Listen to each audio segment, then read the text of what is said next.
اعوذ باللہ من الشیطان الرجیم، بسم اللہ الرحمن الرحیم۔ شروع اللہ کے نام سے جو بڑا مہربان نہایت رحم والا ہے۔ السلام علیکم ناظرین، امید کرتی ہوں آپ سب خیر و عافیت سے ہوں گے۔ ناظرین اکرام، آج ہم بات کریں گے حضرت خالد بن سعید رضی اللہ تعالی عنہ نے جب خواب میں آگ کو دیکھا تو حضور نبی کریم صلی اللہ علیہ وآلہ وسلم کے پاس چلے گئے تو آپ صلی اللہ علیہ وآلہ وسلم نے کیسے ان کو آگ میں گرنے سے بچایا۔ حضرت ابو ذر غفاری رضی اللہ تعالیٰ عنہ کے بعد حضرت خالد بن سعید رضی اللہ تعالیٰ عنہ ایمان لائے۔ کہا جاتا ہے دیہات کے لوگوں میں سے مسلمان ہونے والوں میں یہ تیسرے یا چوتھے آدمی تھے۔ ایک قول یہ ہے کہ پانچویں تھے۔ یہ اپنے بھائیوں میں سب سے پہلے مسلمان ہوئے۔ ان کے اسلام لانے کا واقعہ یوں ہے کہ انہوں نے خواب میں جہنم کو دیکھا۔ اس کی آگ بہت خوفناک انداز میں بھڑک رہی تھی۔ یہ خود جہنم کے کنارے کھڑے تھے۔ خواب میں انہوں نے دیکھا کہ ان کا باپ انہیں جہنم میں دھکیلنا چاہتا ہے، مگر نبی کریم صلی اللہ علیہ وآلہ وسلم ان کا دامن پکڑ کر انہیں دوزخ میں گرنے سے روک رہے ہیں۔ اسی وقت گھبراہٹ کے عالم میں ان کی آنکھ کھل گئی۔ انہوں نے فوراً کہا، میں اللہ کی قسم کھا کر کہتا ہوں کہ یہ خواب سچا ہے۔ ساتھ ہی انہیں یقین ہو گیا کہ جہنم سے انہیں رسول اللہ صلی اللہ علیہ وآلہ وسلم کے سوا کوئی نہیں بچا سکتا۔ فوراً ابو بکر صدیق رضی اللہ تعالیٰ عنہ کے پاس آئے، انہیں اپنا خواب سنایا۔ ابو بکر صدیق رضی اللہ تعالیٰ عنہ نے فرمایا، اس خواب میں تمہاری بھلائی اور خیر پوشیدہ ہے۔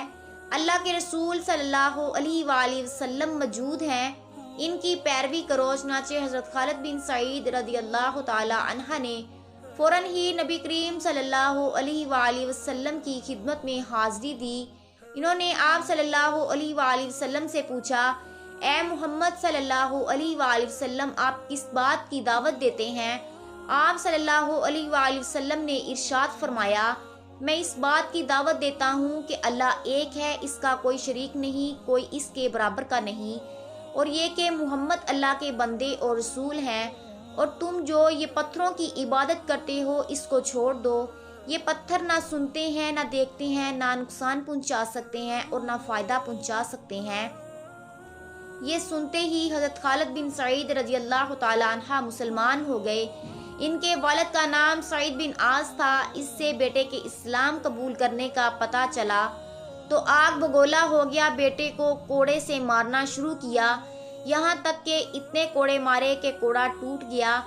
پھر اس نے کہا، تو نے محمد صلی اللہ علیہ وآلہ وسلم کی پیروی کی ہے، حالانکہ تو جانتا ہے وہ پوری قوم کے خلاف جا رہا ہے، وہ اپنی قوم کے معبودوں کو برا کہتا ہے۔ یہ سن کر حضرت خالد بن سعید رضی اللہ تعالیٰ عنہ بولے، اللہ کی قسم، وہ جو پیغام لے کر آئے ہیں میں نے اس کو قبول کر لیا ہے۔ اس جواب پر وہ اور غضبناک ہوا اور اس پر بولا، خدا کی قسم میں تیرا کھانا پینا بند کر دوں گا۔ حضرت خالد بن سعید رضی اللہ تعالیٰ عنہ نے جواب دیا، اگر آپ میرا کھانا پینا بند کر دیں گے تو اللہ مجھے روٹی دینے والا ہے۔ تنگ آ کر سعید نے بیٹے کو گھر سے نکال دیا، ساتھ ہی اپنے باقی بیٹوں سے کہا، اگر تم میں سے کسی نے بھی اس سے بات چیت کی میں اس کا بھی یہی حشر کروں گا۔ حضرت خالد بن سعید رضی اللہ تعالیٰ عنہ گھر سے نکل کر حضور نبی کریم صلی اللہ علیہ وآلہ وسلم کی خدمت میں آ گئے۔ اس کے بعد وہ آپ صلی اللہ علیہ وآلہ وسلم کے ساتھ ہی رہنے لگے۔ باپ سے بالکل بے تعلق ہو گئی، یہاں تک کہ جب مسلمانوں نے کافروں کے مظالم سے تنگ آ کر حبشہ کی طرف ہجرت کی تو یہ ہجرت کرنے والوں میں سے پہلے آدمی تھے۔ ایک مرتبہ ان کا باپ بیمار ہوا۔ اس وقت اس نے قسم کھائی، اگر خدا نے مجھے اس بیماری سے صحت دی تو میں مکہ میں کبھی محمد صلی اللہ علیہ وآلہ وسلم کے خدا کی عبادت نہیں ہونے دوں گا۔ باپ کی یہ بات حضرت خالد بن سعید رضی اللہ تعالیٰ عنہ تک پہنچی تو انہوں نے کہا، اے اللہ، اس سے اس مرض سے کبھی نجات نہ دینا۔ چنانچہ ان کا باپ اسی مرض میں مر گیا۔ خالد بن سعید رضی اللہ تعالیٰ عنہ پہلے آدمی ہیں جنہوں نے بسم اللہ الرحمن الرحیم لکھی۔ ان کے بعد ان کے بھائی عمرو بن سعید رضی اللہ تعالیٰ عنہ مسلمان ہو گئے۔ ان کے مسلمان ہونے کا سبب یہ ہوا کہ انہوں نے خواب میں ایک نور دیکھا۔ نور زمزم کے پاس سے نکلا اور اس سے مدینے کے باغ تک روشن ہو گئے اور اتنے روشن ہوئے کہ ان میں مدینہ کی تازہ کھجوریں نظر آنے لگی۔ انہوں نے یہ خواب لوگوں سے بیان کیا تو ان سے کہا گیا زمزم عبد المطلب کے خاندان کا کنواں ہے اور یہ نور بھی انہی سے ظاہر ہوگا۔ پھر ان کے بھائی خالد رضی اللہ تعالیٰ عنہ مسلمان ہو گئے۔ ان کے علاوہ سعید کی اولاد میں سے ریحان اور حکم بھی مسلمان ہو گئے۔ حکم کا نام نبی کریم صلی اللہ علیہ وآلہ وسلم نے عبداللہ رکھا۔ اسی طرح ابتدائی دنوں میں مسلمان ہونے والوں میں حضرت صہیب رضی اللہ تعالیٰ عنہ بھی تھے۔ ان کا باپ ایران کے بادشاہ کسریٰ کا گورنر تھا۔ ایک مرتبہ کیسر کی فوجوں نے اس کے علاقے پر حملہ کیا۔ اس لڑائی میں صہیب رضی اللہ تعالیٰ عنہ گرفتار ہو گئے۔ انہیں غلام بنا لیا گیا۔ اس وقت یہ بچے تھے، چنانچہ یہ غلامی کی حالت میں ہی روم میں پلے بڑھے، وہیں جوان ہوئے۔ پھر عرب کے کچھ لوگوں نے انہیں خرید لیا اور فروخت کرنے کے لیے مکہ کے قریب عکاص کے بازار میں لے آئے۔ اس بازار میں میلہ لگتا تھا۔ اس میلے میں غلاموں کی خرید و فروخت ہوتی تھی۔ میلے سے ایک شخص عبداللہ بن جدعان نے خرید لیا۔ اس طرح یہ مکہ میں غلامی کی زندگی گزار رہے تھے کہ نبی کریم صلی اللہ علیہ وآلہ وسلم کا ظہور ہو گیا۔ ان کے دل میں آئی کہ جا کر بات تو سنوں۔ یہ سوچ کر گھر سے نکلے۔ راستے میں ان کی ملاقات عمار بن یاسر رضی اللہ تعالی عنہ سے ہوئی۔ انہوں نے ان سے پوچھا صہیب کہاں جا رہے ہو؟ یہ فوراً بولے میں محمد صلی اللہ علیہ وآلہ وسلم کے پاس جا رہا ہوں تاکہ ان کی بات سنوں اور دیکھوں وہ کس چیز کی طرف دعوت دیتے ہیں۔ یہ سن کر عمار بن یاسر رضی اللہ تعالی عنہ بولے میں بھی اسی ارادے سے گھر سے نکلا ہوں۔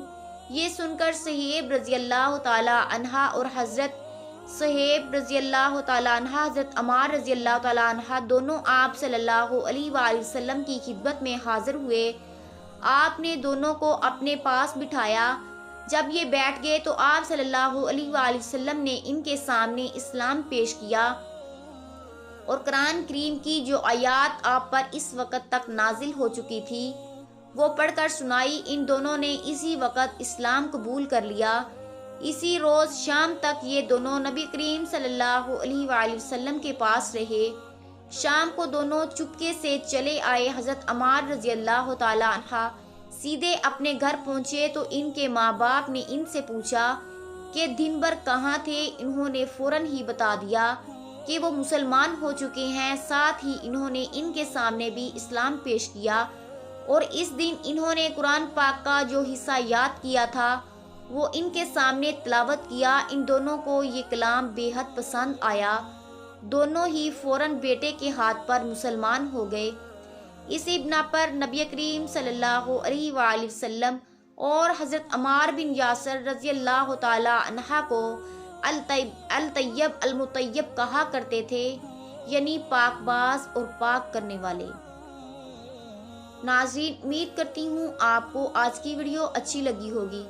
ویڈیو اچھی لگی ہو تو آپ سب سے گزارش ہے کہ ویڈیو لائک شیئر کرنا نہ بھولیے گا اور چینل کو سبسکرائب لازمی کر دینا تاکہ آنے والی ہر نئی ویڈیو کا نوٹیفیکیشن آپ کو ملتا رہے۔